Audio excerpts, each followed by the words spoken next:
let's get started right now, okay, you guys? So anyway, welcome to the Demetra Kaye Show. It is my pleasure to be here with you. I'd like to say a big shout out to Donovan Sadiq for making this all happen. As I said earlier, you guys, I am horribly late because I left my phone at home. And the phone that I left at home is the one that I use to do the show. And so I couldn't do it without it. Also a big, huge thank you to my daughter for running back and getting the phone, which wasn't close. It was about 20 miles each way. And so anyway, we are going to go ahead and get started. Do it. Also, she says, because you're about to, yeah, Amanda says I'm freezing because I'm about to shed light on the bird box. Okay. She's still freezing. I don't know why it's doing that. But anyway, I'm going to keep talking. Hopefully these things will work itself out. And so also a big giant thank you to Marcus Guyton for always helping us and spread the message because like us, he believes in the vision of this show. And so we also give a big shout out to him. And also a big thank you to those of you guys who are trying to listen to this show. Although we're having some technical difficulties, thank you to those on the podcast and eventually you guys on YouTube. Thank you for always being here and helping us figure things out. And so it is always the purpose of this show to promote things that go in the community like Black knowledge, love, understanding so that we can be an even better people. And so as you guys can see here, we are going to be discussing the bird box. And some of you guys, I'm pretty sure most of you guys know it is. Donovan, who lives under a rock, does not know what the bird box is. And so I'll go into it and I won't spoil it for anybody who's never seen the movie. But we'll go into it just a little bit, and then I'll tell you how I came about that. Right. Another reason I haven't seen the bird box yet, I've been dealing with my mom. Yes, Donovan's mom is visiting. Drove all the way by herself from Louisiana to visit. I call it lousy. Her baby. Yeah. And so anyway, as you guys also know, we are going into the new year, and so we just want to end this off on a great note. Hey, Justice Roth. And I will address all you guys' comments. Also, please, if you guys are not friends with me for whatever reason, please click on the link that Marcus has provided. And you guys will see it throughout the show so that you're able to comment. So we're going to go ahead and get right into it.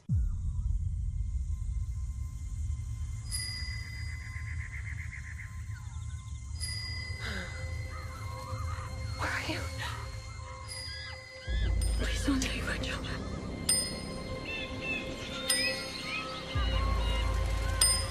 Please don't take my children! How have you been feeling? Have you been sleeping any better? Oh, rough. Then again, I never slept well before this condition. Condition? It's called pregnancy. It's okay to say it out loud.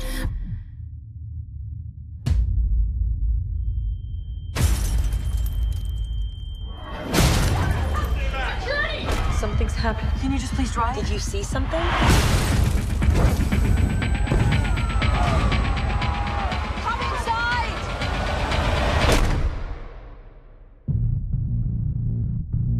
What's going on?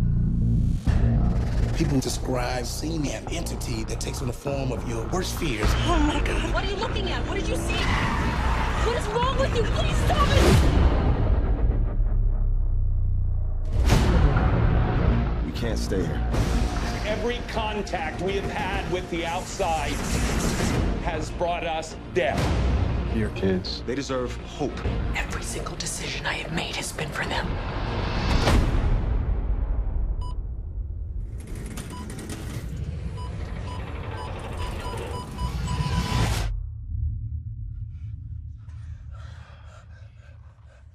They're gone.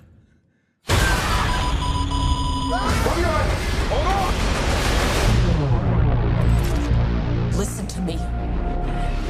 We are going on the trip now. It's going to be rough. Hold on! If you hear something in the woods, you tell me. If you hear something in the water, you tell me. But under no circumstance are you allowed to take off your blindfold. Do you hear that? The creatures.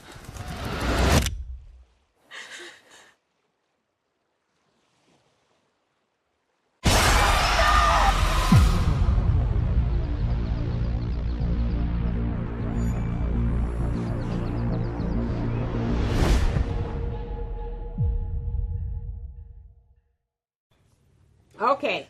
And so, I already see you guys' comments about the Bird Box, but I'll go ahead and get into my commentary. Okay. And so, the title is, Dear Black People, Please Pay Attention to the Bird Box. Now, some of you are probably rolling your eyes at the title because you're thinking that the title is pretty cheesy. And you know what? I am guilty as charged. It's pretty cheesy. And I thought, you know what? Why not capitalize on it while it's hot? Everybody's talking about the Bird Box, right? But actually, I cannot take credit for this title. Actually, Al gave me the title and the idea because he's like, what are you going to talk about? I said, I don't know. He says, why don't you try to tie something into the Bird Box? And so this is actually Al's idea. All right. And so, but in all seriousness, I want to use the movie to drive a point home. So by now, I'm assuming that most people have heard of the movie The Bird Box, starring Sandra Bullock, that premiered on Netflix just over a week ago. Okay. Now, it is also said that 45 million Netflix accounts, I guess, were tuned in to the movie, but 75 million people watched it. Because I guess on accounts, you can have a several amount of people on the accounts. And so it is said that 75 million people watched it, but 45 million accounts were tapped in to watch the Bird Box. So, and it was also like the biggest movie ever for Netflix. So that's how huge this movie was. And that was in part due to people posting and talking about it online. Saw memes and people making jokes and just having their own little opinion about the movie. And so, without spoiling the movie, I will just give you the gist of it. Sandra's character, Marjorie, was one of the few people. Was that her name? Mallory. Mallory. Her name was Mallory. Okay. Sandra's character, Mallory, was one of the few people who survived an evil entity that caused people to do bad things to themselves and to others. Now, in the movie, she carried around a box with birds in it. Sandra's character, Mallory, was one of the few people who survived the evil entity that caused people to do bad things to themselves. Now, in the movie, oh, I said that already. She carried around a box with birds in it. Now, the purpose of the birds were to warn her when danger was near so she could prepare to save herself and her children. Okay, which is why the movie was called The Bird Box again, because she carried around a box with birds in it. All right. There were warnings. The birds were warning signs of danger. Now, what does this have to do with Black people? You might be asking yourself. Well, for a long time, we have been ignoring many warnings that we've been getting from various sources and various people. Now, let's take it way back, shall we? One of the warnings that we as a people have received came from the Bird Box of Marcus Garvey. Marcus Garvey was a Black nationalist revolutionary that created the United Negro Improvement Association that strived to unite all Black people through Pan-Africanism. Okay? He warned that if we did not separate and do for self, we would continue to spiral downward and forever be dependent upon the oppressor. Now, that was in the 1920s, okay? So that was the first Bird Box warning that we as Black people got, was Marcus Garvey. Are y'all following me so far? Following you. All right. Now, another Bird Box was that of the Honorable Elijah Muhammad. As a leader of the Nation of Islam, founded in the 1930s, he's also pleaded with Black people to separate and to do for self in order to have freedom, justice, and equality, because if we didn't, we would eventually perish as a people. Again, that was in the 1930s. Okay, that was another Bird Box warning per se. I like how I'm using that Bird Box. Mm-hmm. Okay, so Malcolm X was also a Bird Box, if you will. Malcolm was the national spokesman for the Nation of Islam in the 1950s and 60s. He was considered to be a Black nationalist and also believed through the teachings of the Honorable Elijah Muhammad that Black people needed to separate and do for self. Malcolm was very clear that it should be done by any means necessary. As you guys know, that was what he was known for saying. He felt that if we didn't separate and do for self, that we would never progress as a people. Again, that was in the 1950s and 60s. Are y'all following me? All right. So now, Dr. Claude Anderson, who is the creator of the term and concept Powernomics, that maps out economics and race in order to help Black people overcome the racial wealth gap, has also been a Bird Box, if you will. He has been warning us since the 1980s until modern day that if we as Black people do not start practicing group economics or do for self, we are going to eventually be non-existent. And he is very clear about that. He says we are not able to compete at all on any level because we are at the bottom of everything, you name it, money, we're health-wise, we're bad off. I mean, just politics, anything you could think of that other races compete and they're competing successfully, we're not even in the running. You know how you have those people who sit the bench? I don't even think we're sitting the bench. Well, we are number one in population ratio to prison. Well, yeah, we ain't talking about the bad stuff. Okay. We're talking about the good stuff to help us to compete, right? Gotcha. Okay, so he constantly warned us that time is running out for black people. Okay, so what are the principles of group economics? And just briefly, for those of you guys who don't know, number one is economics, ownership, and independence. So we got to own businesses and build businesses and all of that. Two is politics, control and demand justice. The justice system, the same thing, control and demand justice through like the police departments, the courts, and things like that. Obviously, we need the media. We need to own and control our own narrative. So he is saying that we own less than 3% of the media, which is why you see a lot of these negative stereotypes go out about black people, because we don't, let's say virtually, we don't own enough media to combat the negativity we see about us. So we need to be able to do that. And then 5 is education, in order to pass knowledge from one generation to the next. So that doesn't necessarily mean college or university per se. It just means, you know, because he also talks about too, that there's a lot of us who are going to college, but, you know, some of us are going to get master's degrees and we're coming back and working at McDonald's, opposed to learning how to work with our hands, some trades and stuff, because we still need people to build stuff. Mm-hmm. And that's what the miseducation of the Negro talked about, that instead of going off to college and getting these things that we can't use, a philosopher, you know, black people overall, psychology. Like, yeah, you know, we got a lot of philosophers, but is that going to put money in your pocket? And overall, is that going to help your people? We need people to still learn how to mass produce things. And we overall, as black people, don't really do that I know of. Okay. So that was the group economics principles, if you will. Now, the last bird box I want to discuss is that of the Honorable Minister Louis Farrakhan. Farrakhan, the leader of the Nation of Islam, has been trying to warn black people that we need to separate and do for self. So you guys see the trend here? All of these people have been warning, separate and do for self. Separate, and all of them, that's all their messages have been, separate and do for self, right? Okay, so he's been warning us to do that for over 60 years now. Now, most notably, he does it by way of the annual Savior's Day address, and has done it in the well-known Million Man March. So you guys might remember 20 so years ago, they being a Nation of Islam, Farrakhan did the Million Man March, where over 1 million people showed up, and he handed off the blueprint for black people to take back to your families and our neighborhoods and our communities and say, okay, now start building. Start from there. Start from there. And so, again, that was the other bird box. Okay. Now, of course, there have been many other bird boxes, and I'm not saying calling them bird boxes to be disrespectful. I'm just trying to make a correlation here.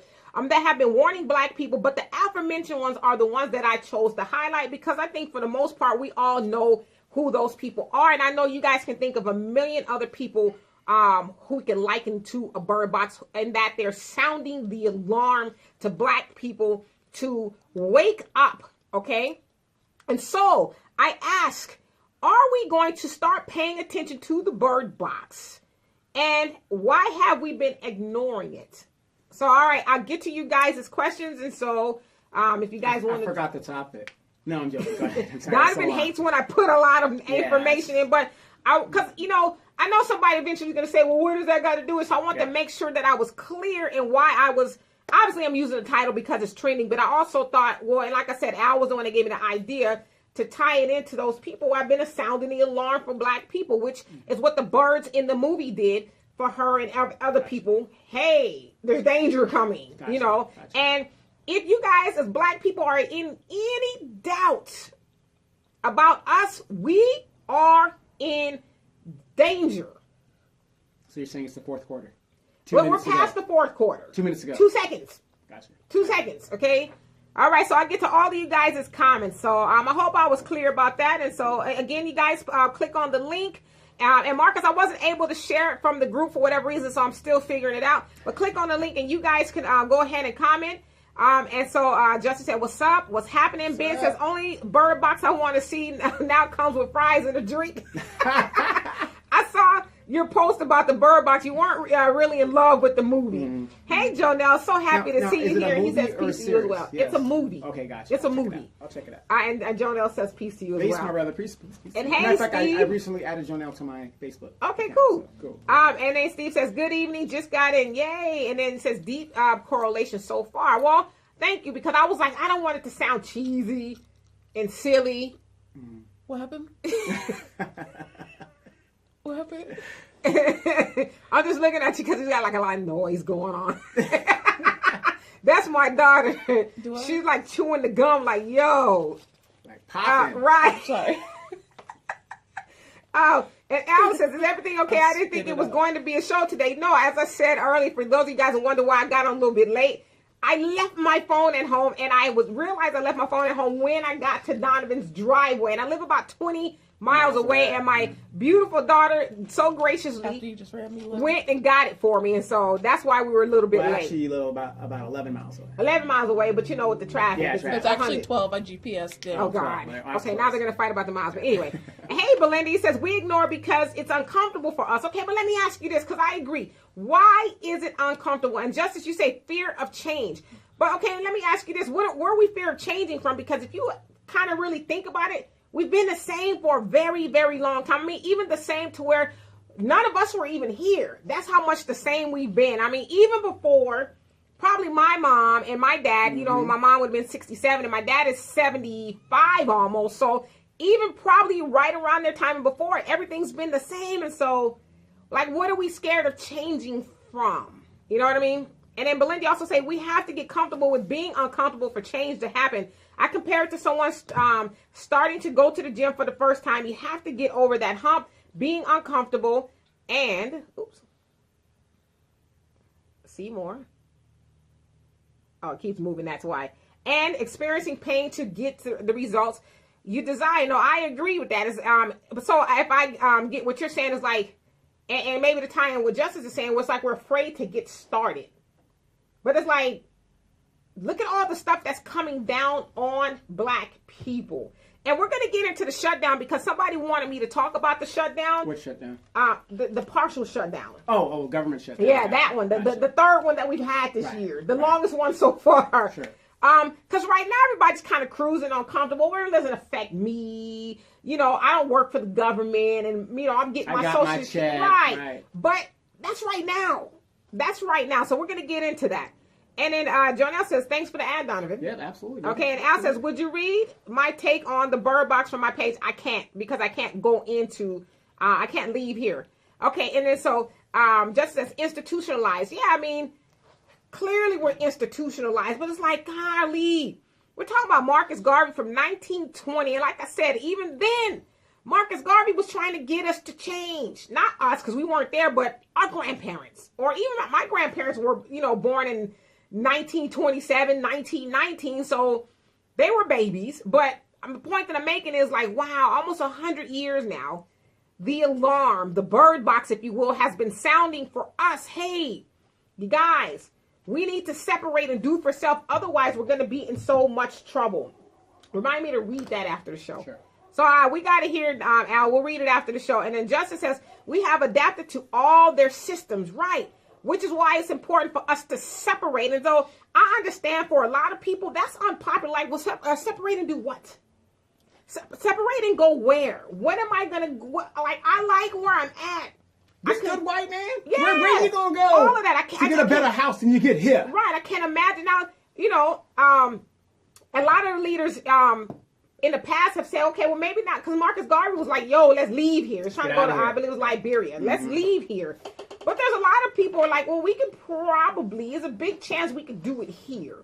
But the problem now is, and Dr. Claude Anderson talks about this a lot, is that gentrification is going on. And we allow it because we won't pool our money together and buy up the land that is, you know, the vacant lots and things like that in our neighborhood. Gentrification always starts in the Black community because we're the only community that allows it. Right. Well, you know, and then so we get mad when, you know, Becky's running around drinking lattes in the hood, and then she's calling the cops on us. Like, well, we've been sitting on the stoop talking loud, and now, oh, you guys are too loud, I'm going to call the police.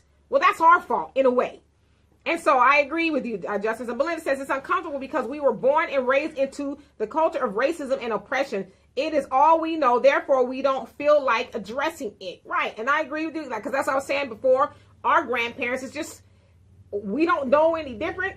But it's like all these people are saying, hey, it can be different. Well, let me ask you this question: If the majority of us started in ignorance, let's face it, a lot of us that come from the South, they were sharecroppers, and sharecroppers, all they knew was farming and trying to pay this debt that kept us in perpetual slavery, basically. So the few of us that did end up going to college and had those opportunities, I mean, there's more of us that are ignorant at that time for our generation than there are now. I mean, I agree with you. There's no excuse now because you have more people that are more educated. And why are we waiting? What are we still waiting for? Well, then there was also this thing called the talented 10th theory, in that the 10% of us who are talented were supposed to go off, acquire education or whatever knowledge, and come back and teach it to the rest of us. And so that stopped happening. And well, I can say my great uncle and aunts educated a parish in Louisiana, so we did our part. Oh, excuse you. And then Belinda says, yes, afraid to get started and stick with it. Absolutely. Hey, Gina. And Al says, that is for show. That's a for show right on. No effing chewing gum. And then Belinda says, and two, there is no hope for change. Wow, do you really think there's no hope for change? You think we're just kind of like doomed? This is us? Well, I have to disagree with her on that because the simple fact that we're the only population that's really regressing. We're not growing. Well, yeah, we're not. How long have we been at 14%? About 60 years. About 60 years or so. We've been hovering around 14, 13, 12% of the population, and everybody else, even Asians who are typically 3%. They're catching us. Yeah. Asians are catching us, and they've been, roughly around 3% for a long time. But now there's this boom. Hispanics have surpassed us, like tripled, almost quadrupled us in number. Right. And so Justice said there are no revolutionaries in our families. Well, I know that you are one because I see you on Facebook and stuff. I don't know if I'm a revolutionary, but I get your point. There's not enough of us. No. Yeah. Actually, you are. And like I was telling you about my mom right now, my mom doesn't like the delivery that I do on my show. And so the first thing that, and being a mom, I'm her son, and she wants me to be safe and worry about that. But in every revolution, somebody's going to have to die. Freedom ain't free. Right. So, she's got to accept the fact that I'm a grown-ass man.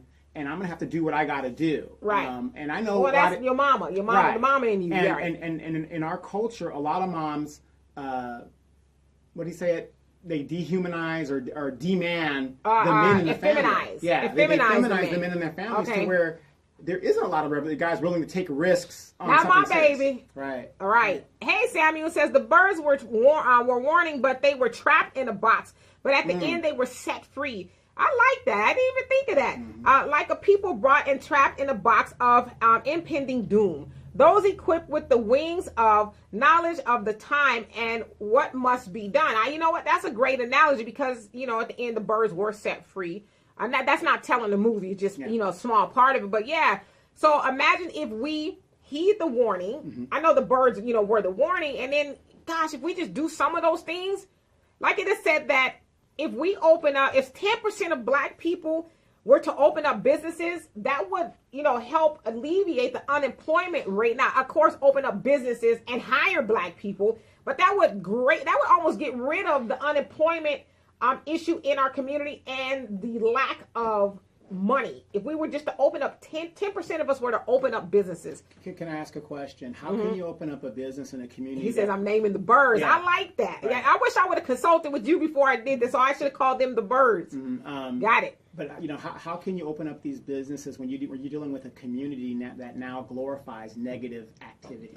Well, it's and Benny, he's not on here today, but he always talks about how we need to deprogram ourselves, and Dr. Joyce DeGruy talks about that in her masterpiece called Post-Traumatic Slave Syndrome, or disorder, that we are still, even though we weren't there, we're still suffering the effects of slavery. That stuff has just trickled down to us because, as my dad always say, you can't teach what you don't know, and on the opposite end, you're going to teach what you know. And so if your parents have taught you the gloom and the doom and, there's never going to be nothing, when you teach your kids that too. Well, I'll give you a small example.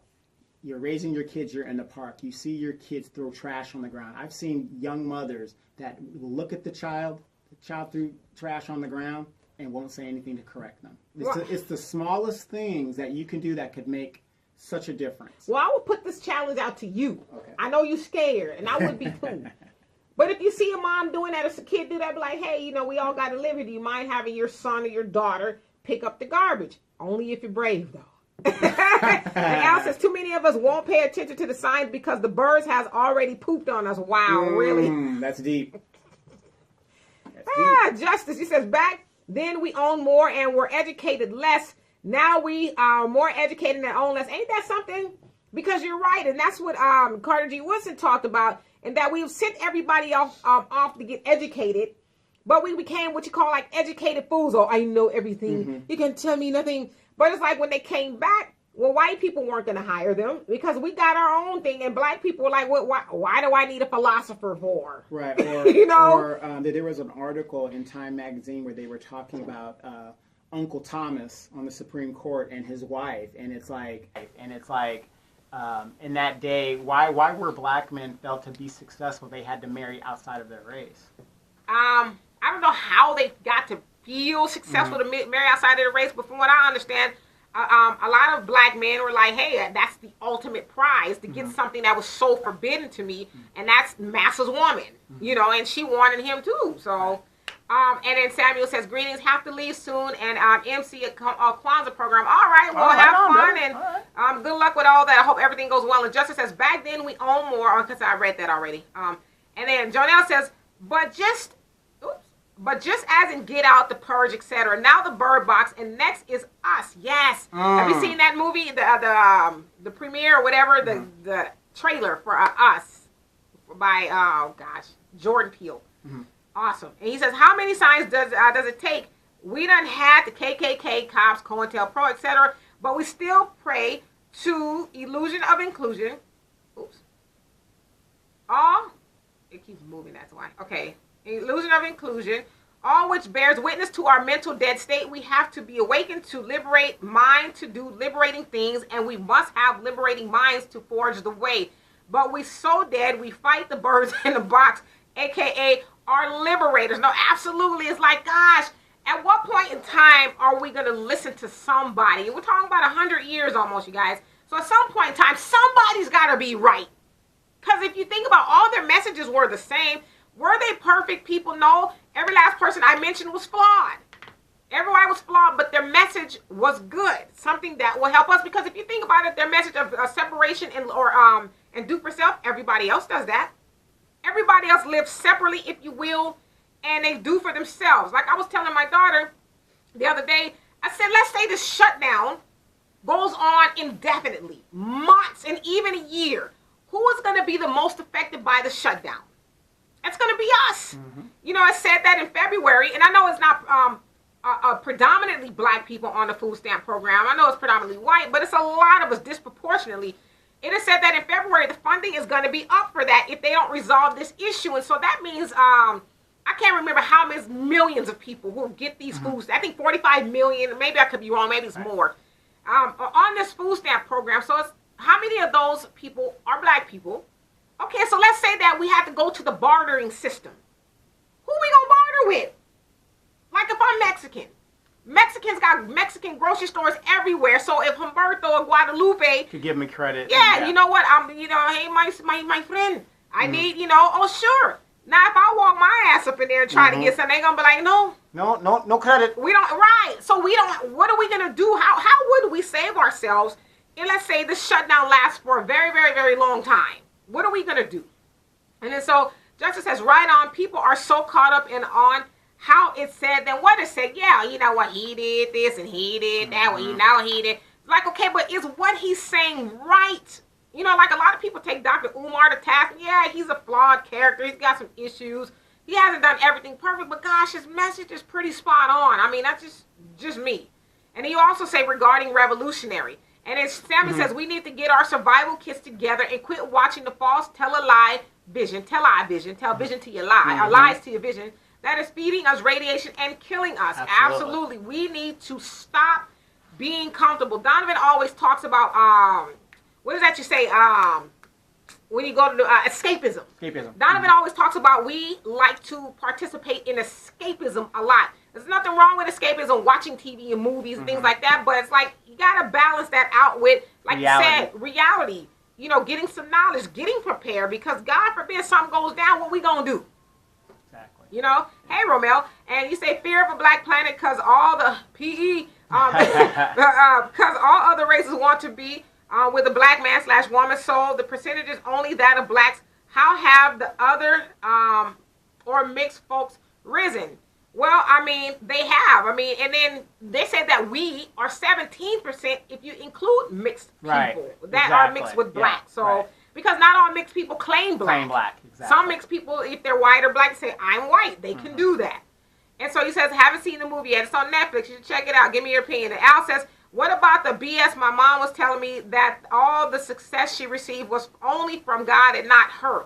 Well, I mean, God he's given us abilities to help ourselves. And so I get where your mom was going. She gives the glory to God, but the victory belongs to us and the physical effort belongs to us. So yeah, it's a joint effort, if you will.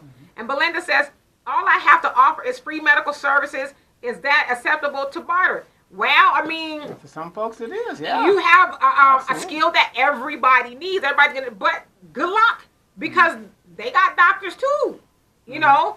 But I mean, I know that sounds kind of silly, but that's like you really think about, because back before we had cash, we bartered. Right. We used the bartering system. But, you know, in her defense, I mean, I would really be kind of, if we had to barter with ourselves, if you got these people that are on, let's say, Medi-Cal, they're not, you know, they can't even afford to pay that, so what would they barter with?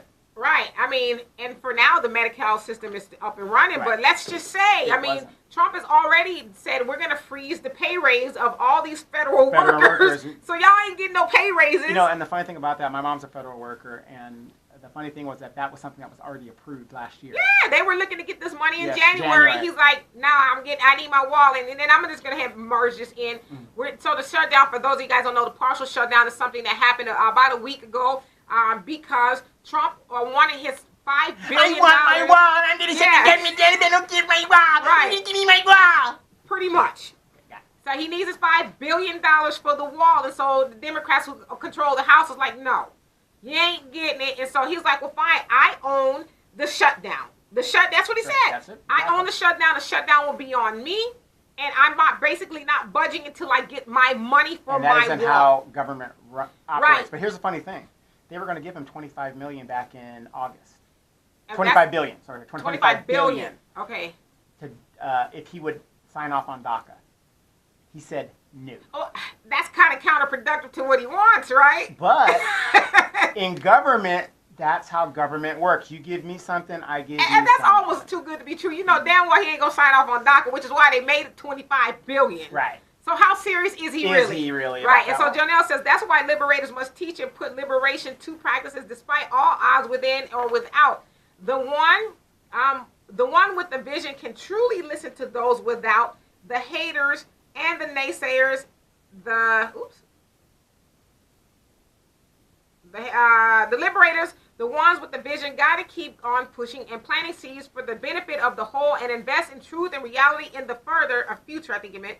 We are fighting for the new and the breaking away from the old, as LeBron stated, to hell with them old slave masters that's working to keep their pimping alive. Yes, and you know, of course, LeBron took a lot of heat because he was speaking truth to power. It is a plantation. Yeah, but don't be talking about no Jews. Hey, Thomas, he says, I'm just passing through. Yeah, and so, right, and to your point about LeBron, people are mad with him. But he's like, and I love LeBron. I don't know a thing about him as far as an athlete, but I know him, I've seen him come to the forefront politically and for his people. This man has every dime in the world that he could ever use, will never be able to spend all this money, and he is now saying, because that's where you're supposed to get. You're supposed to get to the point where you're comfortable and say, now, being comfortable means nothing if my people are suffering, and he's starting to speak about that. And Donovan, hold your horses. I'm holding. Okay? I'm holding. This morning, I saw a video of Tiffany Haddish.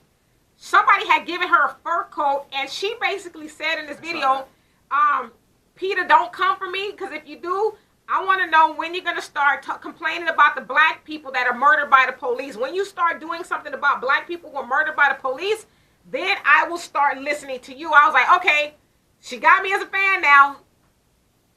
She got, because somehow, somewhere, somebody, I don't know, somebody's talking to her, or she's just like, you know what? From what I've read about that situation with Tiffany Haddish, real quick, is somebody told her her stick is running pretty low, so maybe she needs to kind of, It's smart. Right. It's smart. It's Change smart. it up a She's little got bit. the platform now. Right. She's got everybody's attention. While she's still relevant. Right. What's Peter gonna say? Well, because basically what she was saying is, what you ain't gonna tell me is that animals mean more to you than people. They don't mean more than people to me. Well, for me, I'd rather deal with the Shut animal. up. And Al says, ask Donovan, does he remember, and he put it all the way down so I can see it, remembers that gold scene from the Trespass movie? Oh, no. You will not get started here. Okay. The Trespass movie with Ice-T and Ice Cube. and Bill Pullman. He's getting on my nerves, cracking up about this one scene. Don't do it. And Belinda says, he better be careful. And Belinda says, I love Tiffany. You know, Belinda, I'll be honest with you, I haven't always been a Tiffany fan. But what I saw this morning, I'll say it won me over. Because I'm like, wow, Tiffany is at the top of her game. She can do like a lot of black people do. Like, woman, she is. Well, not really. She's kind of on the downside. Her movies have flopped, so they're kind of going away from her. But she's still considered that it girl for a lot of people. I mean, she just is, whether we've seen her movies or not, she is considered the it girl. And she could have done like a lot of people and say, well, you know, that's you Negroes over there. It's not me. But she made a huge statement. A huge statement. You know, she made a huge statement that, Peter, please. Because she knew they were going to say something, but it's like, talk about the murder, black people getting murdered, then we could talk about your freaking animals. Excuse me. I didn't mean to say freaking animals. Donovan is a freaking, Donovan's an animal lover. Yes, yes. All right. I'm a voice for the voiceless. And then Al says, I heard that Tiffany is dating Common now. I heard that too. You know, Common hitting all the. Well, maybe that's why she's, you know, becoming conscious. You know, he maybe probably so. schooled her a little bit. Okay, hey, Michi. Says, my husband always say, kick a dog and you will go to jail, but a human life means nothing. Absolutely. No, you're wrong. You guys are all wrong about that. A black life means nothing. Okay, got it. Yes. A black life means nothing. Yeah. You shoot a white woman or a white man, oh man. Right, you go right out in the middle of the boulevard and even holler at a dog in the middle of the street. Okay? Go to your local mall or plaza where, you know, a lot of white people congregate and holler at a dog and see what happens to you. I mean, Michael Vick is still getting crap for his indiscretion, and he wasn't even involved in it. But, you know, we are not to be forgiven, ever. You know, but he could have went out. I mean, hell, I know he was not found guilty. No. But Ray Lewis. Ray Lewis was involved in a double murder, stabbing. And they love him. At the, what do you call it, the Hall of Fame induction ceremony, they gave this dude the last moment to speak. And this dude, I don't know what he was talking about, but they gave him like a half an hour sermon. They love him. And I'm assuming these people were black that died. It's like, well, where is the uproar? How come every time, I know he's retired now, but how come every time he took the field, there wasn't, you know, people protesting and mad? Because it was a black life that did not matter. So, Michi, tell your husband he is right, and Donovan's adding that if it's a black life. And let's see. And then Tiffany said, Belinda says, I agree.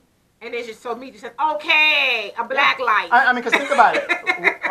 I added the extra on it. Because think about it. The white football player, Tillman, that left the Arizona Cardinals, joined the Army, got killed. Pat Tillman? Yeah, got killed by his own unit. Well, they lied at first. Yeah, and there's memorials all over for him and all this other stuff because we don't want you to forget what a great guy he was. Right, so anytime, to your point, anytime people talk about Kaepernick, they'll invoke Pat Tillman. Oh no, that's a real, hero. And it's like, dude, he got killed by friendly fire. I'm not saying that being murdered, because essentially that's what he was. Okay, I'm not saying that he didn't initially go out there and fight for the country, but now, like, he was killed by friendly fire. So I mean, right, and fighting for the country in one capacity and fighting for the country in another capacity. Colin Kaepernick is doing nothing different than any of those soldiers fighting in Afghanistan and Iraq right now. He's just taking a stand from his position and using his platform. Right, and what a beautiful thing. Can you imagine having all that money? Listen, no shade to Oprah. I think Oprah's a lovely woman. I'm not saying Oprah don't do things. I mean, admittedly, she probably does things we don't know about. But wouldn't it be nice to see someone like Oprah or Tyler Perry or your Lee Daniels, these people who are very prominent, and I get why they're prominent, but wouldn't it be nice to see them or hear them say, hey, you know what? Stop killing black people. All right? Not Barack Obama.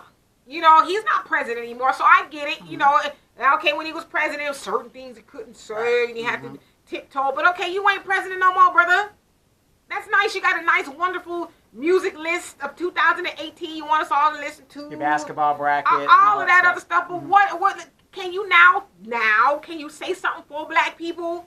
How about saying, yeah, you know, black people are disproportionately murdered by the police, and it'd be nice if you guys will stop doing it. So, like, Barack Obama, let's just say President Barack Obama, is nominated in all these polls as the most beloved and admired president ever. So, use your platform, because people are listening to you, they love you. Use your platform to now say, hey, Black lives really matter. I ain't talking about the Black Lives Matter movement. I ain't talking about that. I'm talking about in general. Let's stop killing black people. It'd be nice if the President's Club, all those guys that are on the President's Club, would come out and say what a dirtbag this president is. You know, I mean, outside of Clinton, you can't throw rocks and hide your hand. Yeah. Well, it sounds like Michelle Obama's trying to do it to some degree.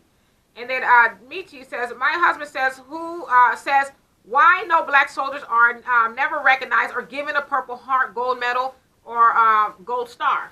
Well, they are. It's just that they're not highlighted. Because the gold star, there's levels of achievement and stuff, and I don't know if Michi's husband was in the military and stuff. There are some of them are getting Medal of Honor after years of World War II. So you're saying it's just not widely publicized? Yeah, it's not widely publicized. So you're saying it's not widely publicized? Yeah, because a good example of me, like I got a lot of awards and stuff, and then I never wore this one uniform, and I wore it one time, and and that's just a credit to black people of how humble we really are, because I wasn't really into award ceremonies. I'm trying to survive. So when I put on all my stuff, everybody's like, holy crap. Right, Donovan's very decorated. Yeah. So. I think the only thing is missing is a Purple Heart. Yeah, well, Medal of Honor. Medal of Honor. Got it.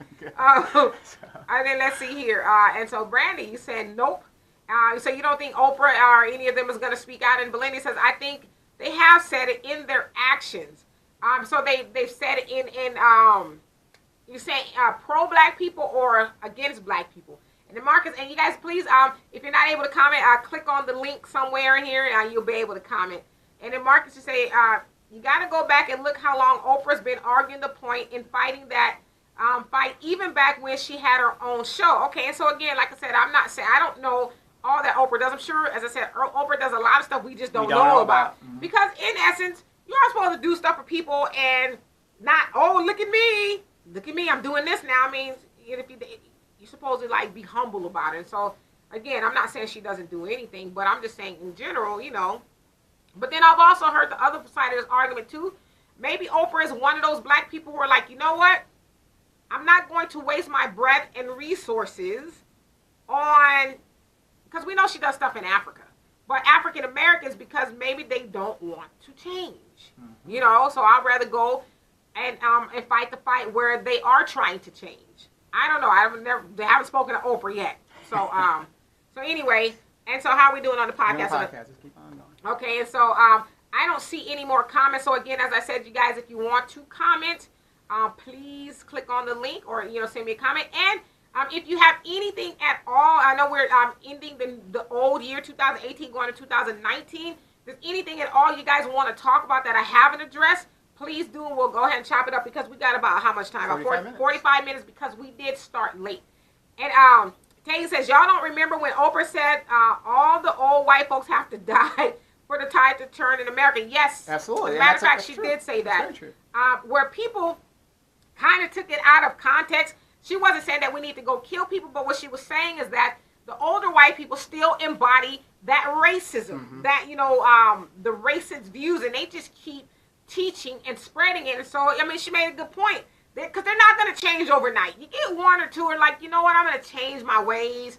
I shouldn't be wanting to go and be in the front row of lynchings. You get one or two who do it, but for the most part, they're like, no, this is who we are. And so, but good point. And then Jonelle says, we got to recognize our true need for separation. Our condition here will only get worse as this economy continues to implode. These racist terrorists will take out their insecurities. Will take out their insecurities on us.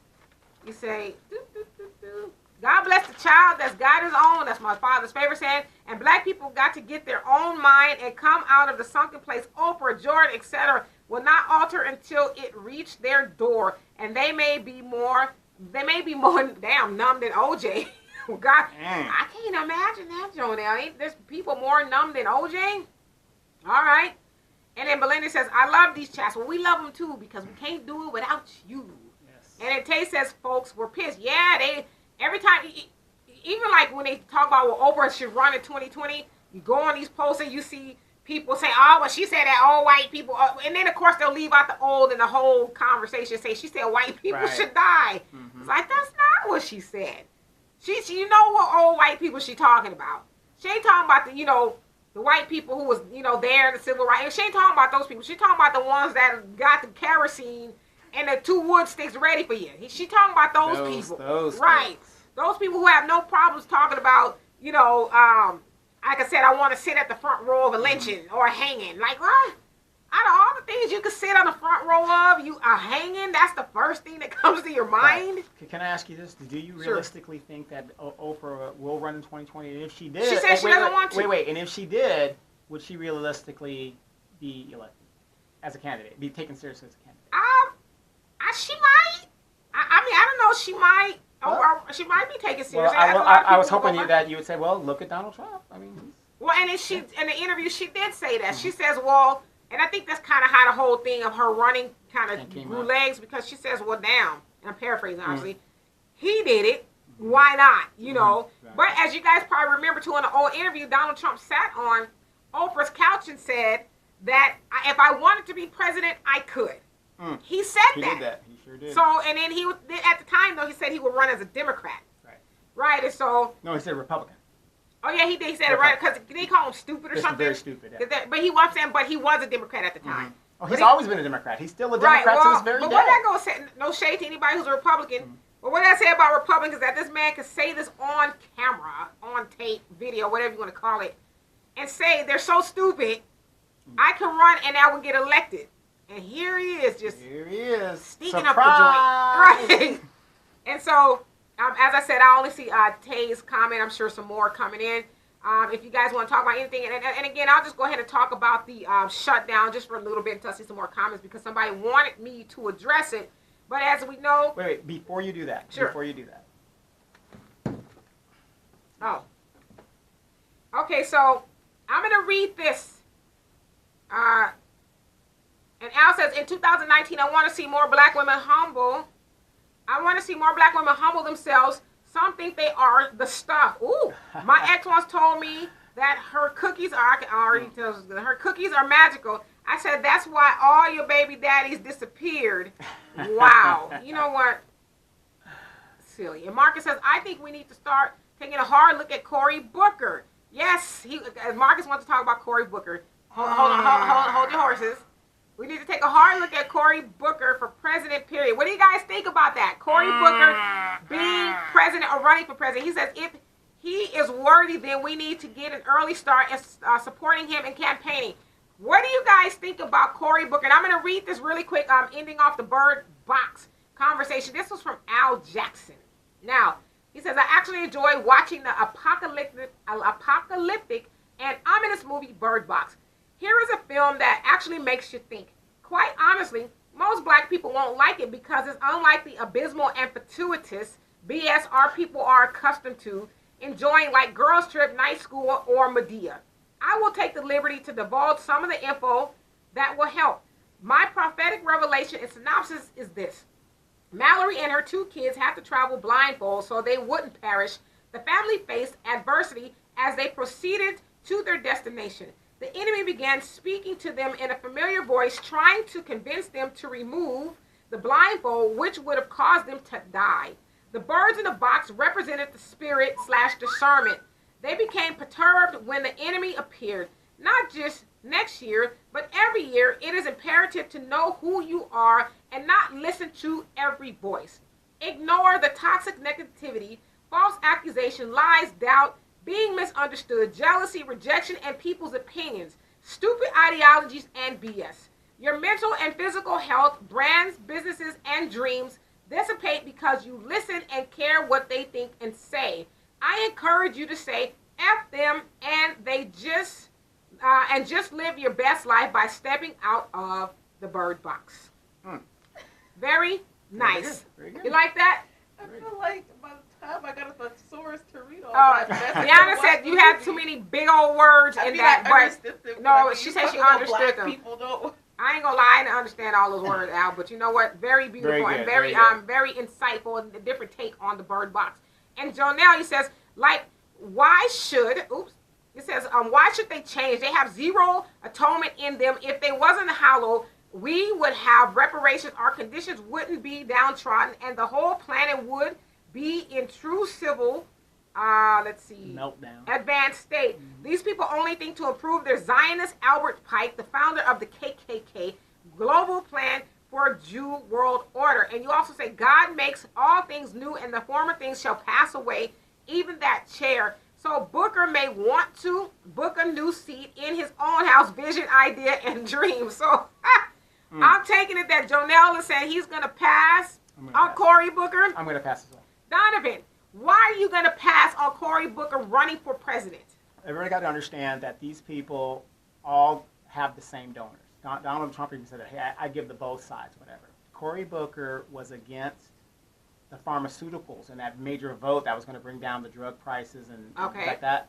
And when his pharmaceutical, who wrote the drug laws, whatever, he just went with that vote against a lot of the Democrats that he was supposed to be a Democrat to represent. So I don't think that he's the person to do it. I think he thinks he's the next Barack Obama, and Kamala Harris does too. Right, and again, here's a person who serves his donor versus doing what's right.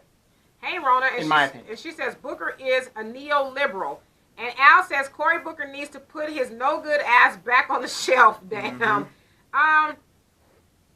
Admittedly, I don't. And Marcus, tell me why you think maybe, because you didn't say for sure. But why we should maybe get behind Cory Booker. I don't know a lot about Cory Booker, but I haven't really heard him say much of anything different. Right. Can anybody name me a legislation that Cory Booker has pushed through the legislation, other than during some of the hearings that was going on, he was like, I'm going to release this information. Bet me. And he never grandstanding. Did. Right, he didn't do anything. And that's what I would say. I've seen him grandstand a lot. Right. So it's like I haven't really saw or heard him say anything that was like, oh, wow. Well, let me, pay attention to Cory Booker. And yeah, I don't know. I just think he's part of the establishment as well. And Rona says, no Booker, no Kamala. Yeah, I definitely would not vote for Kamala. Kamala also thinks she is the next Barack Obama. I've heard people say that. And, excuse me, y'all, I don't even think that's a good thing, to be the next Barack Obama. Right. And then you also say Nina Turner, Tulsi Gabbard. That's Nina the one that Turner you're in love with. Woo, yes. That's the one that Donovan's in love with. But the sister is on fire. And I'm not a feminist. I don't believe in black woman leadership. That's just me personally. Okay. But that woman there is the truth. Yeah, she doesn't bite her tongue. Right. She doesn't bite her tongue. But yeah, I mean, like I said, I don't know enough about Cory, but like I said, he hasn't gotten my attention per se for me to say, well, this is the guy. And neither has Kamala. Like I said, what legislation have they put forth for their own people? Well, I could kind of see it. And then, so Rona, I hope I'm saying it right, says Kamala is the next Clinton. I can see that. And also, you guys pay very close attention to it. I think it's Kamala, I think it's Cory, and then some other Republican senator, Ted somebody. Can't think of his name. Ted Cruz? No, not Ted Cruz. He's a black guy. All these are black senators. The only black senator in the Congress is the guy, Tim Scott. That's what I'm talking about. I said, what do I say, Ted? Yeah, you said Ted. Okay, so Tim Scott. They've gotten this legislation. I guess it passed.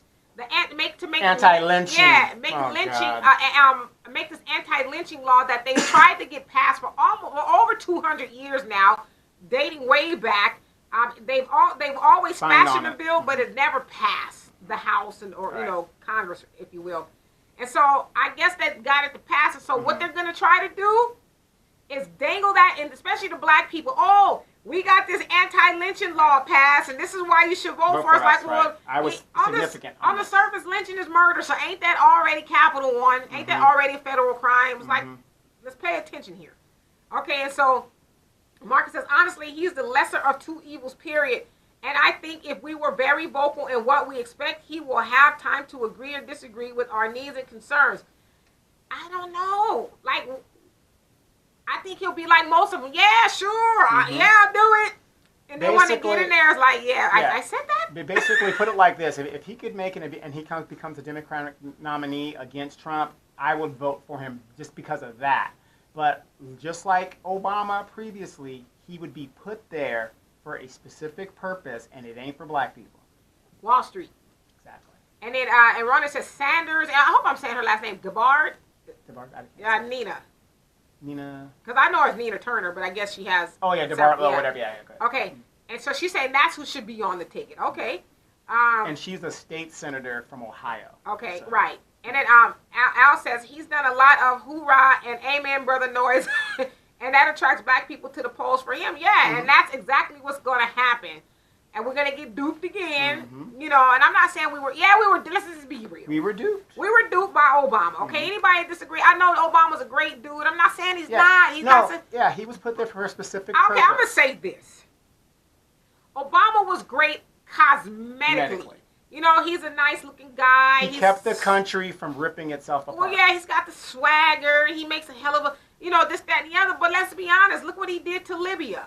I mean, how great of a person can he be? Yeah, that he did those things to other people. I mean, so it's like, are we just going to ignore the whole picture or just look at the fact that we had the first black president? The first black president to do what exactly? Right. Like a lot of people right now are really mad at Trump for pulling the troops out of Syria. Now, I'm a progressive, and we've been at war for 17 years in Afghanistan. Yeah, I'm for him pulling out the troops. Now, how he's doing it as a military man, you just don't arbitrarily pull the troops out. Right, let's go. Yeah, you gotta do it in phases and make sure your allies are on board. And well, maybe that's his thing. Well, I pull the troops out, and then that'll kind of ease in the blow of the shutdown.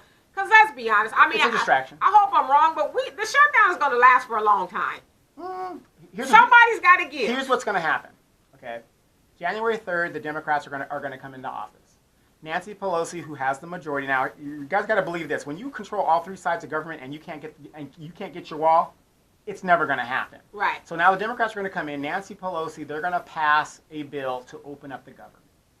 The Senate is going to pass a bill to open up the government because, like, again, he had the Senate, he had all these people. They can sidestep them. Yeah. I don't know why they didn't. Right. But the thing is, let's say they don't have enough votes, the 2/3 votes that they need to sidestep the president. Yeah. He's going to sit there, and for that small base that he has, he's going to, stop the government from opening up. I think they're going to override it, and it's going to be a done. Well, I hope you're right. Okay, and then so Ronnie says, you meant put the Clinton Club putting money on her, on Kamala. Oh, absolutely. Yeah. Yeah. They pick our leaders. Yeah, and he also say no more lesser evils. I agree with that because that's kind of how we got where we are. The lesser two evils. Yeah. And so Al says if Donovan Sadiq is not running, I'm not voting for any black candidate. No, I will not be running. They're gonna pick him off with the minute he put his name in. They're gonna pick him off. Gone. And he also said, I was so duped, worked on both campaigns. Wow. So you campaigned for Clinton and Obama? And she says, I'm woke now. He says, Trump hates federal workers. This is just his plan. Wow. Well, no, I don't think he hates federal workers. The thing is, the man's just basic stupid.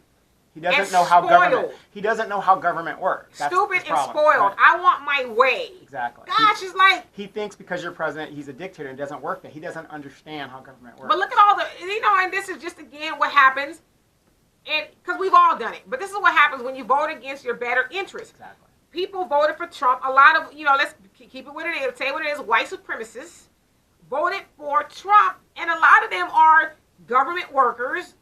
All white food trash. stamps, all that other stuff. And so the food stamp program, if this thing is not over by February, that's going to be defunded. Exactly. So it's like we've seen documentaries and news clips and stuff of people, especially white people in Mississippi, saying that they get food stamps and this, that, and the other. And it's like, well, you need these things. Yeah. The Democrats are very smart to hold him accountable to having Mexico pay for that wall. They're very smart to do that. Right. And Mexico's like, well, the thing is, we ain't paying for it. If this doesn't wake his base up, nothing will. Well, I think it's going to really take for a lot of his base, because there's always been this, shadowing threat. Oh, this could happen if, and so they've never really felt the real effects. But God forbid it's not funded by February and those food stamps don't roll in. That's when people are going to start to say, okay, well, something's got to be done here. No, they're just going to blame it on Obama. Yeah, right. He said he's going to blame it on Obama. Yeah, Obama's fault. Al says a lot of black people love Obama because he sung the Al Green and that terrible Amazing Grace song at those funerals. And Marcus says, my overall point is that we better dig our feet in deep for whoever we choose to support. And we better start having a conversation now in conversations like this. And I will concede your point, because I get where Marcus is going. May not be Booker. We need a consensus candidate, absolutely. Right, but we got to put our hat or whatever, our power or might, whatever you want to call it, behind one person. And that one person has really got to have our best interest at heart. Not that, I'm going to... I think about it. Well, here's what everybody that's listening to your show has to understand. And they better realize. The black vote is the vote that decides who becomes president and who doesn't become president. Absolutely. But we don't understand that, And then Jonelle says, we don't even need to live in a society in 2019. You got to fly for anti-lynching. You got to fight for anti-lynching law. Shaking my head. This is the land of killers, liars, and thieves that have to do all those things to keep this land. Let's see, to keep this land. Their God is their gun. Their military. Obama had no choice. He had to get down or else. And anybody who is black president will do the same, like Donovan said. But that is a done deal. Trump or the next white chump will continue the abyss. This nation get a lifeboat. Well, absolutely. I mean, I agree. I think war is big business. Yeah. I agree. Obama did what he had to do, but it's like, that's fine, but that don't mean that we need to have our eyes closed to it. Yeah. Every president or representative in government, you're supposed to throw your people a bone to keep them sad, even if it's crumbs. You give them something. Right. So that the rich people could just rob us blind as they've been doing. And when Obama came in, everything was to support the rich, the Wall Street, this is that. When it came down to black people, brown people, whatever, we really didn't get it. We were the ones that had to, that's why the middle class disappeared. We were the ones that had to take the heavy burden. Right. And then Rona says, Bannon started him down this path.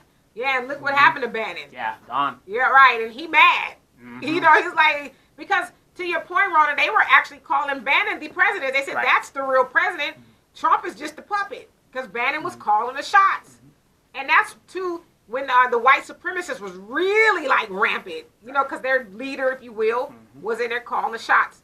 He still is, but the real leader, And then you say Sanders accepts no substitutes. Only problem, and me and Donovan talk about this a lot. Well, not even age, because Trump is old. Well, he's not old as Sanders. Right. Only problem I have with Sanders is that he should have just stayed a libertarian. Well, he is. Or independent, rather. He should have stayed independent. When there's 3 independents in Congress, and what I'm saying, but when he was running, he ran Democrat. Well, that's because his party is too small. The system is set up for the only But look at all the people now who's talking about, I had to choose the lesser 2 evils. Well, the thing is, they identify some as Democrats. There's only 2 major parties. They will not let a third party come in. So for him to caucus by law, they've set all this up. Right. He had to either caucus with the Republicans or caucus with the Democrat. Here's a good example. So we let him down. Marco Rubio, Ted Cruz, they got into Congress as what? Tea Partiers. Oh, they sure did. Tea Party. I forgot even about that. What happened to the Tea Party? No. The Tea Party warped into the Freedom Caucus. Got it. You see what I'm saying? Got it. So now, Marco Rubio is now considered a regular Republican. Right, which is why I was like, what party? Yeah, exactly. Right. So that's how the system is set up.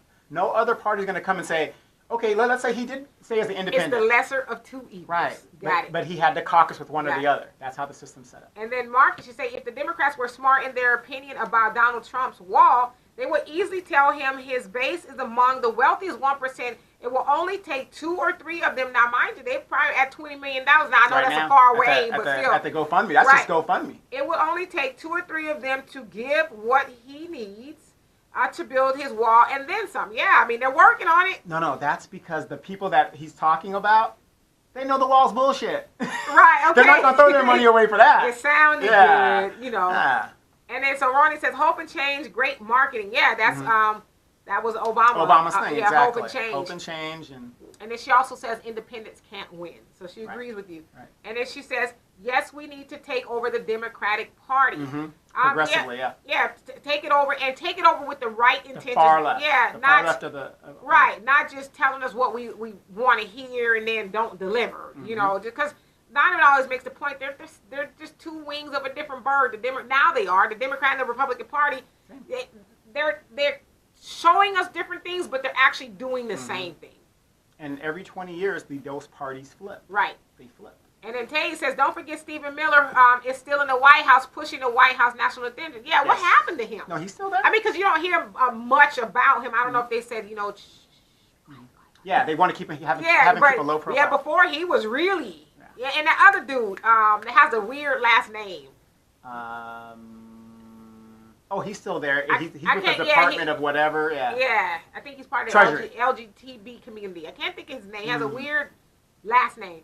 Jonelle says, we need self-production. Our own Exodus integration has been and will continue to be a pain to this white nation, and even death below and destruction to us as black nations within it, far from a true future or salvation. Absolutely. And then Rona says, OAC. OAC, Organization of African. I'm not sure how. Break it on down break for it us, on down Rona. for us. But you know, to I'm show sure you- it's something we've heard of. We just it's not ringing a bell to us. And Tay also say, no, Miller has been on the Sunday shows. Okay, they Oh have, yeah. I don't He's have TV, talented, so yeah. dude, saying what? Well, Sarah Sanders is so. I mean, she's lying so much that they just stopped inviting her to come on things. They just Hey, I haven't heard anything. I'm out of the loop, you guys. I'm sorry. I don't even have television. And Marcus says, my point is instead of just debating with him back and forth about the wall, tell him to pick up the phone and call a few of his friends in the National Rifle Association, get his wall. I agree with you. Well, the problem with the National Rifle Association is that they've been infiltrated by the Russians. Guys, so they got their own issues. Yeah, right. there's a problem. He's saying they got their own issues with the Russians. So they don't want to. Right. They got too much going on. They got enough on their plate right now. But no, I agree with you, Marcus. Yeah, I mean, since there's so many people who are vehement about the wall being built, ante up. You know, why take it off the backs of the people who don't want it or who don't care or got other stuff to do? But that's the whole thing. They're taking taxpayer dollars. Look at them going down to Mar-a-Lago and all these people taking trips, his family. And taking the taxpayers' money and then saying some of y'all ain't going to get paid right now. But they've made laws that no matter what, they get paid. Right, exactly. You know, so right, ain't gonna stop their money. Right, but the people, and then some people have been made essential. You're going to work, and we're still not going to pay you. Right, you have to come. Exactly. And then Rhonda says, "Keep getting real progressives." Yes. And he says, a question mark, new congressman from the Bronx. Cortez or Ortez, that chick from the Bronx. Oh, now you talking about the lady? Yeah, the lady from the Bronx. Now notice that this one senator that got defeated. They said the NRA is broke. Yeah, that one senator that got defeated, Democratic senator. Oh, she's dogging. McClaskell. McClaskell. She's dogging out that I read chick. about that. It's like go home and no, retire. but that goes to show you, she's using Republican points against her so-called Democratic. Right. Sisterhood. Right. Yeah. These people, it's all a game. She's mad because she got it and she don't have it no more. Right. And then Jonelle says, exactly, this nation is in debt by blowing money on a wall that the Mexicans going to tunnel over. Yeah, tunnel or drill jump through, over. climb over, knock down, etc. Get the money for the wall from their military. That's one missile or two straight robbery and distraction. And I that's the question I asked somebody. I can't remember who it was. I said, well, how do you stop determination? Can a wall stop determination? Because if you're determined to get over here, you gonna get over here. The majority of people that are here illegally have overstayed their legal visas, and they've flown into the airports. Or, and hell, sometimes even driven over the border. Right.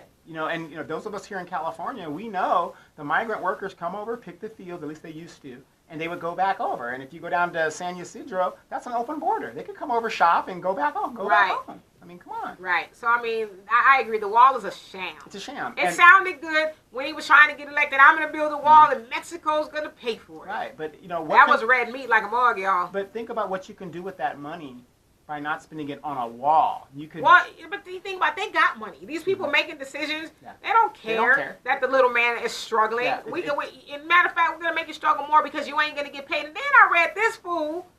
They accidentally tweeted out a letter, and then they tried to say it was from the Obama administration in 2013 that barter for your rent. Right. Go talk to your landlord and barter for your rent. And they said that's for federal workers, yes. Yeah, that's for federal workers. But still what? Barter for my rent? Why don't you just do chores? Come up off the purse strings, Trump, so I can pay my rent on time. Well, the funny thing is, again, that pay raise and all that stuff was already decided last year, and this guy just he's going to blow it up. But the fact that they're not even going to get paid what they were getting paid, you know. And then Al says in 2019, I will be there. Trump wants to know, is Cookie Lips, whoever that is, one word, his wife, or should he spread them apart? Cookie, boy. And then Rona says Trump's making money on the wall and the detentions for immigrants. Yeah, Trump is, and then of course all their homies, like the Halliburton situation with Bush. All the money. You know, my construction company's going to go over there and build things back up after we tore them up with bombs. Dianne Feinstein, a Democrat. Rona says F. McCaskill. Right, exactly. Dianne Feinstein, a Democrat. This woman got a contract for the high-speed rail in Northern California, went right to her husband. And now they're just talking about maybe we're going to get up and running. Right, $3 billion of our tax dollars, and they don't think that that's a conflict of interest? And same thing with Maxine Waters. Her family got a bunch of money that they justified through campaign, donations and funding. Her daughter got almost $1 million. $89,000 because almost $1 million for because I heard it was $890,000 for postage and crap like that. Putting it out, right? And then Marcus says, if not Cory Booker being who, period, and who would make a worthy black candidate for the office of even just a strong run that gets our voices in the conversations? Well, that's a good question because to be honest with you, people are going to start campaigning next year. Yeah. Some of them are already doing it. Yeah, they're already doing they're it now. Going to Iowa now. Yeah. I don't know, Marcus. I really don't know. Here's what you got in there. You know what? That's a good point. Yeah, that's a good point. But why y'all BSing? We keep on. Trump going to be right back up in there another term. Well, and that's what Marcus is trying to say. Yeah. You know, we keep BSing. You know, we got to get behind somebody. Right, but who? That is a good question. But here's the thing. I definitely agree with Marcus on that.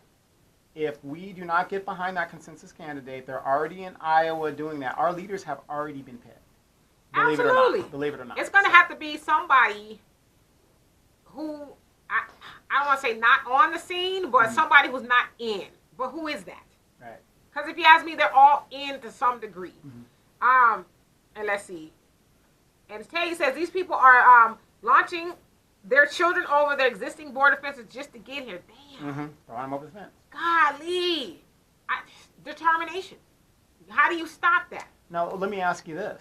Okay, if another country and their people are caravanning up Hold on a second. And Rhonda says, Rhonda's leaving the house. Keep fighting the good fight. All right, thank you so much. You, Rhonda. If another country is caravanning their people here, why isn't our State Department talking to that country and asking them these human rights abuses that are going on in their country? No, we got human rights abuses here. I know, but I'm just saying if it's becoming a problem for us, right? But if it's becoming a problem for us, shouldn't we be talking to that country? Bush doesn't. Like Rhonda said, that's money. Yeah. It's all a sham. You know, they paying people $85 an hour to build a wall. White. Do you think your application gonna go through? No, I'm overqualified. I'm gonna fill out an application, y'all. I'm just saying. But my application ain't gonna go through. You know what I mean? We know who that is. $85 an hour. That's $85 an hour is more than some people make in 2 days somewhere. You know. Absolutely. So you guys do the math. And Al says, Al Jack's joke of the day, my stepdad is so dumb. When he came to pick me up from LAX, he saw the sign and said, airport left. So he turned around and went home. The airport left. Yeah. I got that one. And Jonelle says, America is built off of robbing the poor and balling off the poor masses back. Yeah. And ignorance, El Chapo tunnel right out of the prison from his cell to the El Tunnel to home and back is a payment like, let's see. Oops. Yeah, as a payment, like those phony drug busts, some drugs put right back in the hood. This nation has no further till they're all robbing and choking under the so-called noble cause, Robin Hood in reverse. Yes, absolutely. Yeah, El Chapo was like, who gonna and, stop me? Wait, and think about this. Remember that tunnel they had drilled almost to Marietta? This ain't like a tunnel and you're walking through and it takes hours. They had lights in that tunnel. They had a train track in the tunnel. I mean, they had refrigerators. I mean, well, y'all do know there's a GoFundMe too to buy tunnels to dig under the wall. Yeah, I mean, these aren't. I mean, and it went undetected. Right. So. Right, and so Rona says, Nina Turner, and then she said that's who.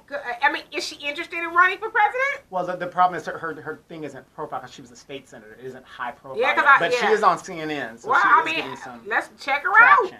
out. And unfortunately though, in Nina, I love Nina Turner. Yes, we know. But here's the problem with it. The Republicans, if she ran for president, and then let's say she got nominated, or at least she wouldn't even make the nomination, even her Democratic opponents would use this, the angry black woman against her. They would use that against her. I can see that. Yeah, I can see that. And Jonah says, take from the poor and give to the rich. Where is Trump going? He's the Jew man, saw what the feds told him, and crickets right. Yeah, I mean, but that's how it's always been. Take from the rich and give, take from the poor and give to the rich. And that's what they're doing now. Not only are we going to freeze your pay raise, you're not going to get paid, but we also want $5 billion to come from the taxpayers. Everybody from all walks of life pay taxes. I don't care how much it is. So we want y'all to pay for this wall, and we're not going to pay you. Right, but see, here's what Trump forgot, and this is why his base is so, that's why he couldn't get the votes. Like I said, he had the Senate, he had the Congress, the House of Representatives, and the Supreme Court doesn't really count, but they're all Republican, right?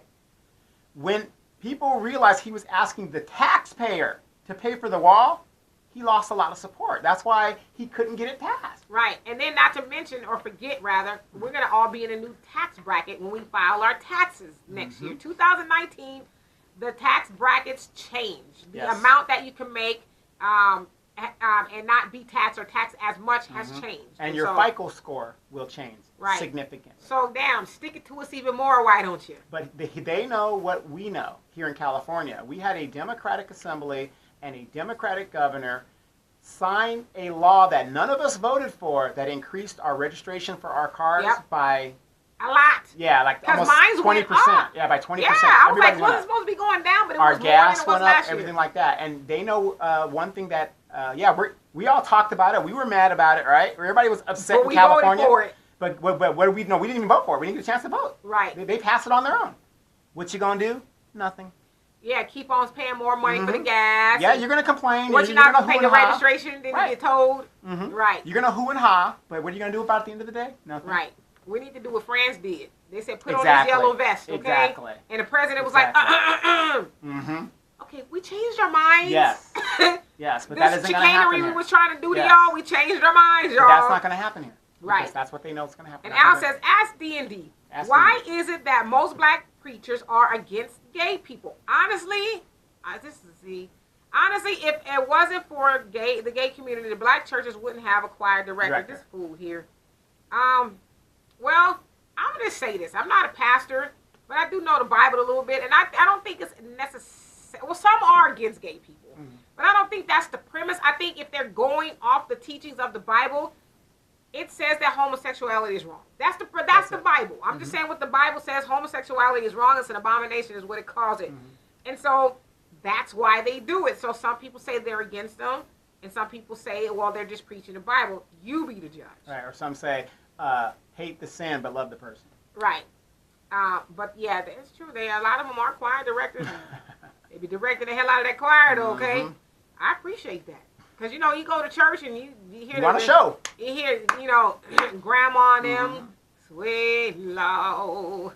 You appreciate when, the choir director's able to put a little bit of oomph into it. Well, come to the Catholic Church.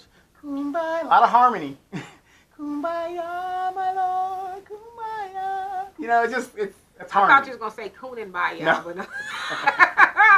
And Jonelle says beds in the tunnels, rest stops in the tunnel. Yeah, they got all that. They got a Starbucks. A cart with wheels in the tunnel, laughing my ass off. Damn. They got a Starbucks, Yes. Jack in the Box, everything you need down there. Taco Man up in Right. there. You want What to you having, right?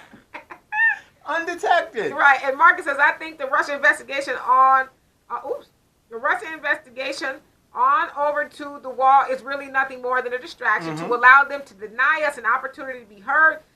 Well, they continuously take things away, period. Let's see. Take things away. We are easily fall into the trap of conversing about things that only concern white Republicans and white Democrats, period. Exactly. But we fail to notice that they are never conversing about anything that concerns us. Well, we think they are, though. You know, when election time comes and, you know, they in there dancing and you doing the latest dances up in the church and, you know, playing the saxophone and all that other stuff. And I got hot sauce in my bag, y'all. That's Hillary Clinton. She really did say she had hot sauce in the bag. And those kind of things. And so we like to be entertained. Child, you see Hillary Clinton on the Breakfast Club talking about she got hot sauce in the bag. Girl, let me go and see. I got some hot sauce in my bag. Oh, I got to vote for her because of that. Right, you know. So we get distracted by that kind of stuff. And they're not really ever talking about directly helping black people. It's just, we only want to make you think that. And if all it takes is for us to play a saxophone and talk about hot sauce in the bag, because, you know, we'll turn that into memes and sound bites. And, ooh, yeah, I'm with her.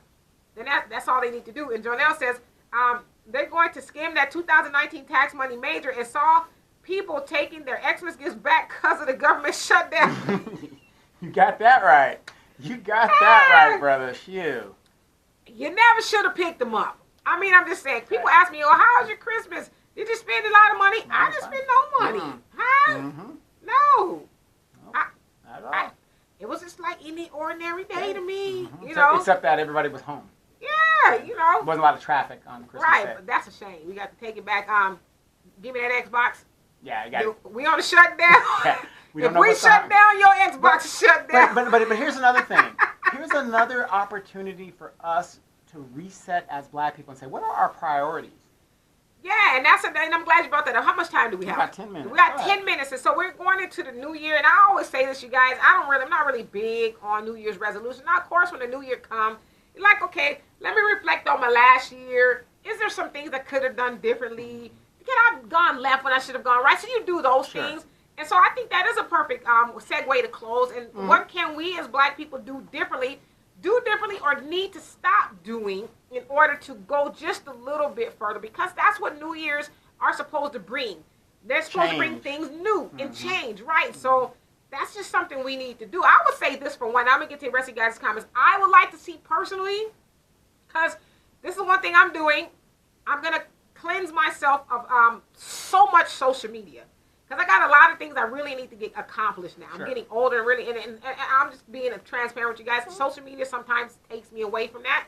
But while I'm on there, I would really love for us to stop posting so much garbage and stuff that has nothing to, that's not going to help us. I don't want to, like I say this a lot, y'all. I don't want to see no more kids twerking. I don't want to see no more women twerking. I don't want to see men dressed up as women. That is so... Listen, I understand it's comedy. That video you sent me yesterday, I was done. Right. I was done. But it's like, I get it. It's comedy. But at some point in time, we got to move past the kiki and the ha-ha. I don't want to see no more men running around trying to play like women, my mom said, and you know, dresses. And all right, Medea's going to die. Okay? Sound like Malia, he's killing her. I don't know if he's going to kill her. She's going away to a home or something.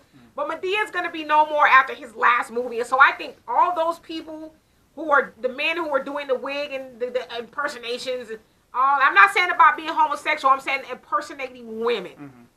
That needs to go with Madea. No, impersonating stereotypical women. Yeah, all that, go with Madea. Wherever Medea's going with her. That's one thing I like to see. And Al says, I just saw on the news... that Tina Turner slipped and fell down the stairs in her home. Her sister asked her, Annie Mae? I know where he's going with this. It says, Annie, are you okay? Okay. Okay, Stan. And then Jonelle says, Clinton said on the Breakfast Club, and it's working. She did say that. Yes. It's working. Mm-hmm. She all got to do is we ain't even gonna ask her, is it red dot? Right. Well, what kind is it? Exactly. You know. Exactly. Right. No, it's Tabasco. She just got some hot sauce. And Al says, how about a dollar and dime segment every week on your show? You and Donovan give us a financial tip. Well, you know what? I was going to give you guys a financial tip. I'm glad you brought that up. Sorry, y'all. My nose is running while I I'm am talking. sitting at home this last week, and my phone kept going off because my dividends kept hitting. Usually your stock options, if you've invested in stocks, they start paying at the end of the year. Right. And I really started hitting some really good things. Start making some money. Yeah. No. That's why you was at the casino? Yeah, that's part of the reason. It was extra, things coming in. And the stocks that hit really big for me this year were the defense industry stocks. Got it. So. Yeah, well, as Donovan says, there's the stock market is kind of like tanking because of the shenanigans from the White House. But yeah, stocks and bonds and things like that are always good.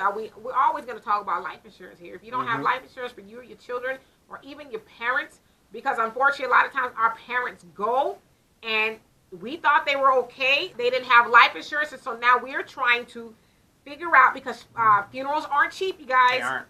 Funerals aren't cheap. We're trying to figure out how to properly put mom and dad away.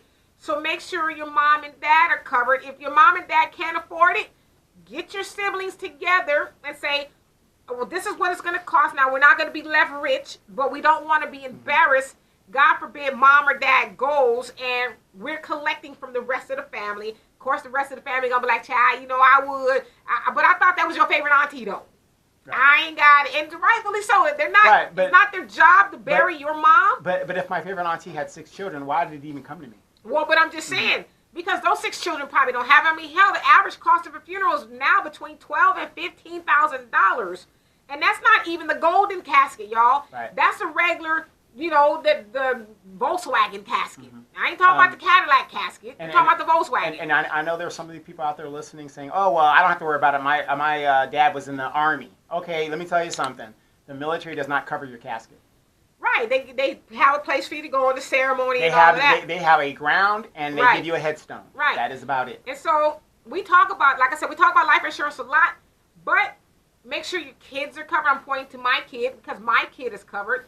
God forbid something happens to me, she's not going to be having to go, because listen, I love my family, but if it was up to them to bury me, I ain't going to, my sister, I know my sister would, do everything she could to take care of me, but everybody else, and I don't care if they're watching or listening, everybody else in my family, she'd have to burn my ass up in the fireplace. You can, so, you can get an insurance plan through a credit union for $10 coming out of your account a month. And some of you got to smoke cigarettes, that's a pack of cigarettes. But so the point that I'm making is, I made sure my child is covered, and I make sure that I am covered, because God forbid something happens to either one of us, we are not going to have that problem of not having any money. So get life insurance on yourself, your kids, and your parents.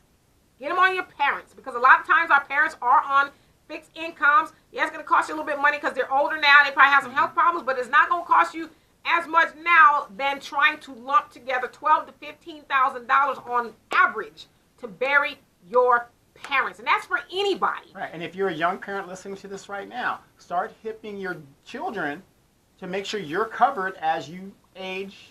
Right. And then your grandbabies. Right. If you got a lot of us, not me. Not me. Don't have grandparents, okay? I mean, no grandkids. We don't have grandkids.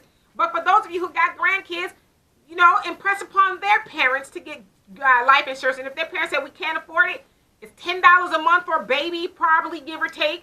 And the smaller they are, the younger they are, the cheaper it is. Get some on your grandkids until mom and dad are able to take care of them.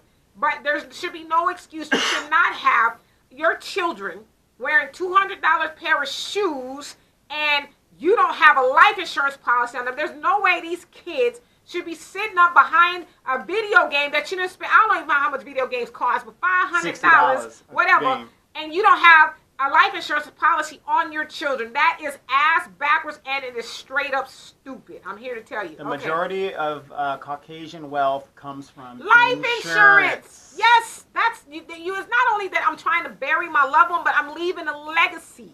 I'm leaving you more than I started with, okay? Exactly. And so Marcus says, I agree with how simple we are perceived to be, period, because I truly think Obama thought by inviting black celebrities to the White House and singing a bit of Al Green and Amazing Grace was enough. Let's see.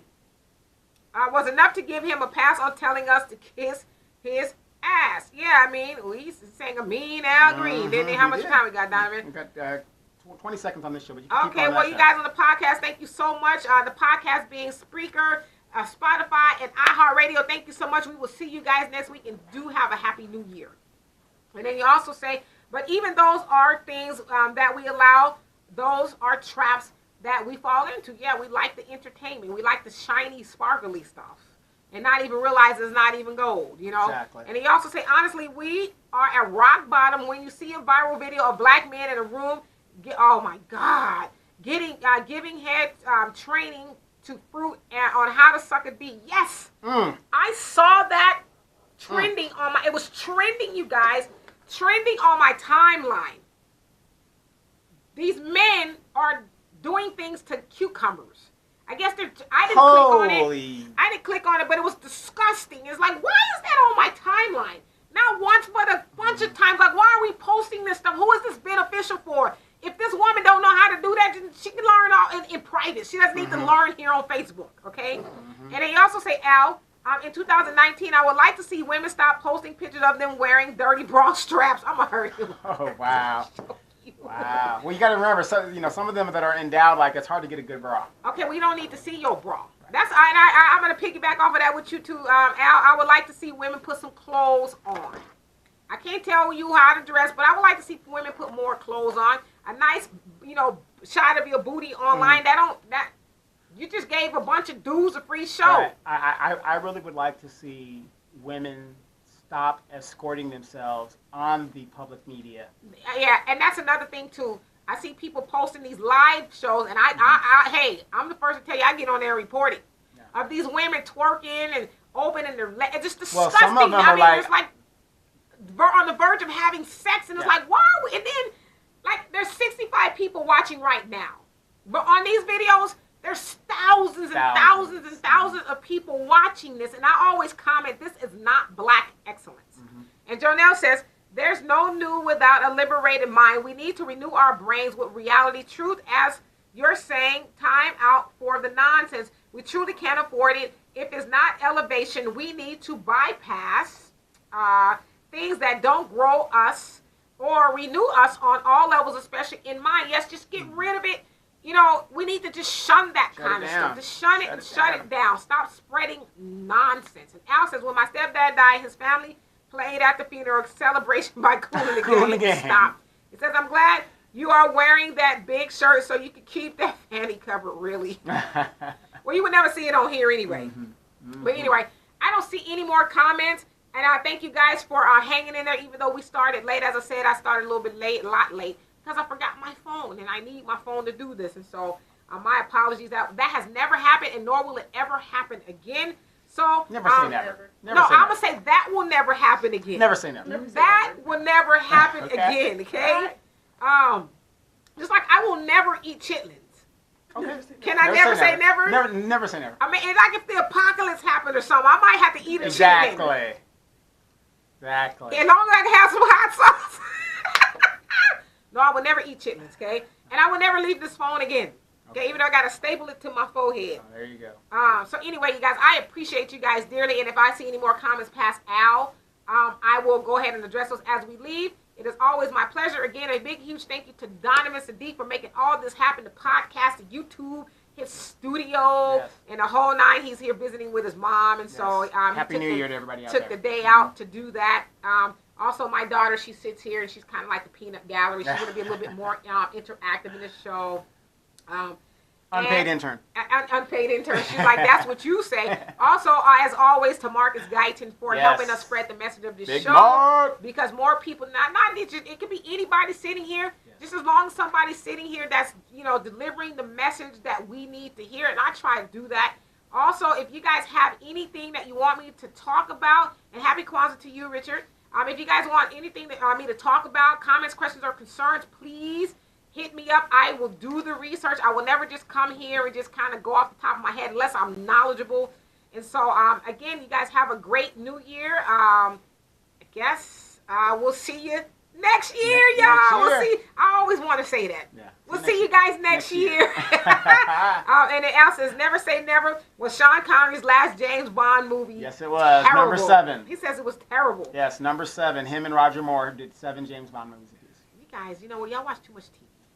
And then Jonelle says, blessings to you all. Peace, fam. Same to you. Yes, Romel says, peace. I wish you love, peace, and soul. Speaking of which, Romel, I'm trying to find that video of you and Walter when you guys used to go to Soul Train all the time. If you guys have it, they were down there trying to please get with send Rosie. it was in Soul Train all the time, okay? So if you can find that, send it to me. So anyway, I'll see you guys later. Peace. Peace.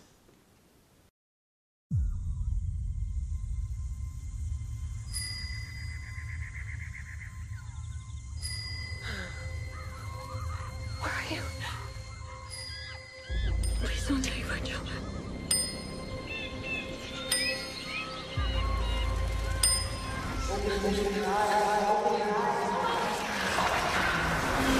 Please don't take my children!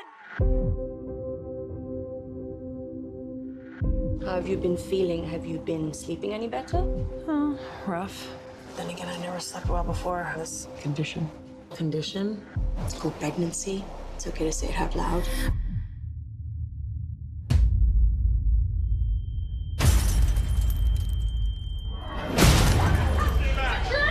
Something's happened. Can you just please drive? Did you see something?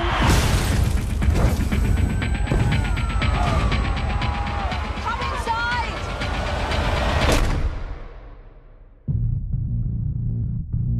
What's going on? People describe seeing an entity that takes on the form of your worst fears. Oh my God. What are you looking at? What did you see? What is wrong with you? Please stop it! We can't stay here. Every contact we have had with the outside has brought us death. Your kids. They deserve hope. Every single decision I have made has been for them.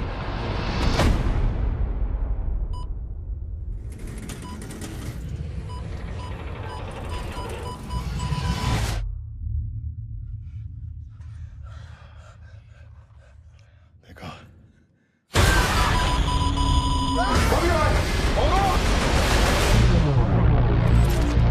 Listen to me. We are going on the trip now. It's going to be rough. Hold on! If you hear something in the woods, you tell me. If you hear something in the water, you tell me. But under no circumstance are you allowed to take off your blindfold. You hear that?